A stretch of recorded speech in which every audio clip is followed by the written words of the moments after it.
Hello and welcome everyone. Going to show you how you to make unflatten in Figma. First of all, this is gonna be about to give you here some time to think. That is still be about be satisfied with helping you everything that is still to be about to understand how we can actually see here on the way that is going to be about. Okay, so that is already very good to know about whenever we want the guys to be about to start to go this one through that. So first of all, what you're gonna do is about to start to know to unflatten. It's about to choose a plugin that is really flat. Okay, so what you're gonna do if you would like to flatten it, as you can see, I click on this one on flat. Okay, so I click on flat and this is really flat. So unflat, so flat again.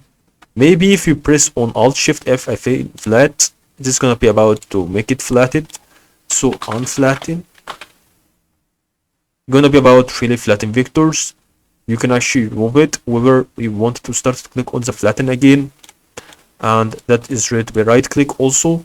Maybe if you click it on the flatten again, it's ready to remove the flat thing, because repeating that will be about to remove the flatten thing on it. And maybe that work and may not work, but you can see another methods to unflatten the way that you do on that progress.